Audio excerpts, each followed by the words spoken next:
Todo el mundo sabe lo que es llevarse un buen susto. Pues bien, imagínese cómo sería su vida si se viera atrapado por esa especie de miedo intenso sin razón aparente cuando menos lo esperase. Así se vive con un trastorno de ansiedad.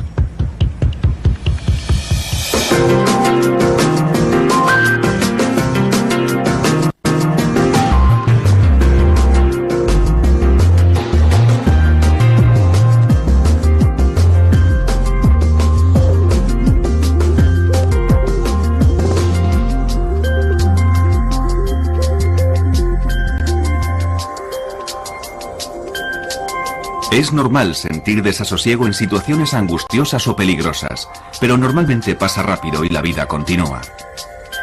Sin embargo, la ansiedad es continua y para algunas personas no pasa. Se convierte en un problema que termina controlando sus vidas. Me di cuenta de que me dejaba llevar por el pánico cada vez que salía de casa. Mi casa era el único lugar seguro, así que si estaba dentro de estas paredes me sentía segura. Incluso tener que ir al buzón era algo tremendo. Sandra Snow tenía 30 y pocos años, estaba felizmente casada y tenía 2 hijos de menos de 5 años cuando la ansiedad empezó a apoderarse de ella. Cada vez que salía y cogía el coche, estaba deseando volver a casa. Y nada más llegar me empezaba a sentir bien. Descansaba un rato y me ponía bien. Después empecé a pensar, no son simples mareos, tiene que ser algo más. Tenía palpitaciones en el coche, me sentía mareada, con náuseas e incómoda. Y llegó un momento en que dejé de salir, siempre estaba en casa, ponía excusas, decía que no me encontraba bien, que tenía dolor de cabeza, que tenía algún virus estomacal, que estaba enferma, que los niños no estaban bien. Me inventaba cualquier excusa. Al recordarlo, Sandra es consciente de que evitó hacer ciertas cosas durante mucho tiempo. Pero después de 3 meses particularmente agobiantes a cargo de sus 2 hijos pequeños, de un marido enfermo, un negocio y de ella misma, la ansiedad le superó. Hace como un año, digamos que empecé a evitar algunas cosas.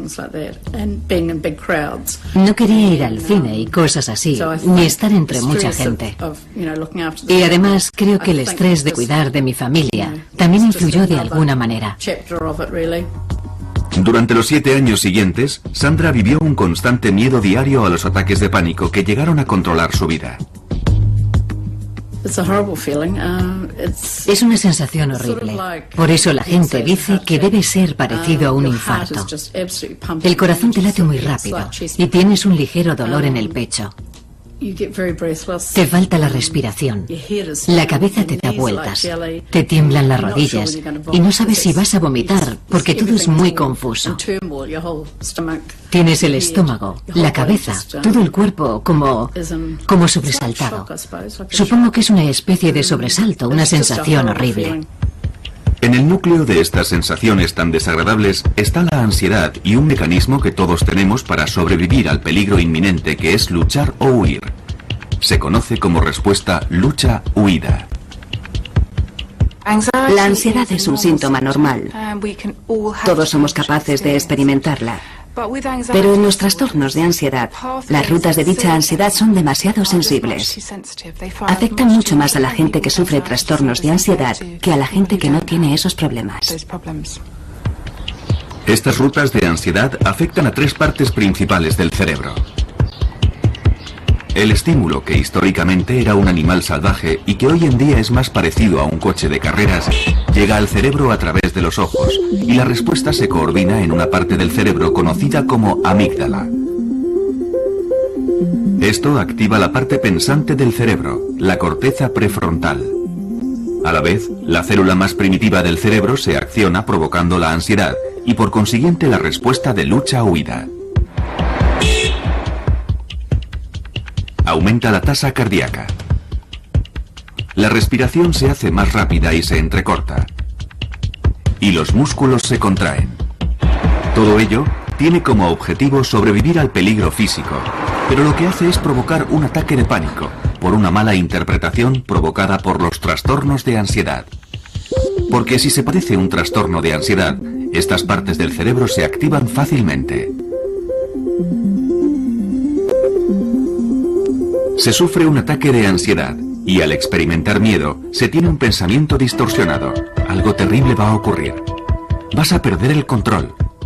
Vas a sufrir un infarto. Vas a morir. Y para el 10% de personas que sufrirán un ataque de pánico, es el miedo a tener otro lo que puede producir que se instale el trastorno. Bueno, el típico ejemplo es el de una persona que sufre un ataque de pánico en un lugar muy concurrido, como un supermercado lleno de gente un jueves por la tarde. Es una experiencia verdaderamente horrible. La persona vuelve a su casa pensando en cuándo tendrá otro de esos ataques de pánico. Terminan sintiendo una ansiedad permanente. Se denomina agorafobia, que etimológicamente significa miedo a los lugares públicos abiertos, es decir, se tiene miedo a ir a cualquier lugar desprotegido. Evidentemente no quieres tener otro ataque de pánico, así que solo piensas en el próximo ataque y en el lugar donde te ocurrirá, ya que puede pasarte en el sitio más inesperado. Y no quieres estar fuera de tu casa cuando ocurra, porque no quieres sentirte vulnerable. ¿Cómo vas a sobrellevarlo si estás fuera? Es decir, cuando estás fuera, no puedes llegar a casa rápidamente. Así que terminas evitando salir, porque sabes que si tienes un ataque en el supermercado, no volverás al supermercado. Si tienes uno en la lechería, no volverás a la lechería. Y terminas evitando todo lo que te hace sentir incómoda, que finalmente es todo.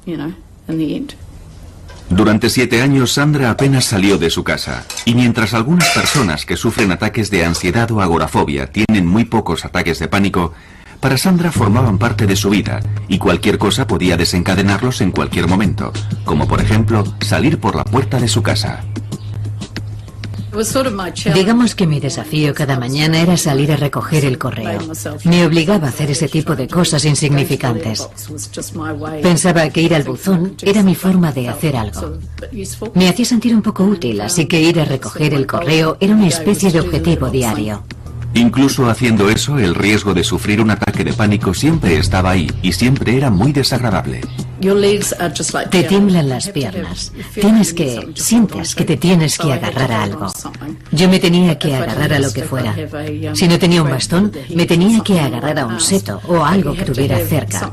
Pero tenía que agarrarme a algo para no descentrarme, para poder dar el siguiente paso. Necesitaba algo donde agarrarme. La cabeza te da vueltas. El corazón se te acelera. Yo no podía mirar a los lados, solo podía mirar al buzón y después darme la vuelta y volver. A veces incluso le era difícil hacer las tareas domésticas por el efecto que tenían en su ritmo cardíaco. Creo que es porque cuando haces algo extenuante, aunque pasar la aspiradora no lo sea, estás haciendo algo que acelera tu ritmo cardíaco. Y esas palpitaciones son parecidas a las que tienes cuando sufres un ataque de pánico. Es una sensación que la mayoría de la gente ni siquiera nota y aunque lo hagan no le dan importancia. Pero cuando se padece un trastorno de ansiedad, el aumento del ritmo cardíaco puede activar la ruta hacia la amígdala, que a su vez activará la ruta a la parte pensante del cerebro, donde se malinterpretará como el comienzo de un infarto. Por eso se siente ansiedad y el ritmo cardíaco se acelera y las rutas se activan. Es un círculo vicioso que termina en el ataque de pánico que se estaba intentando evitar a toda costa.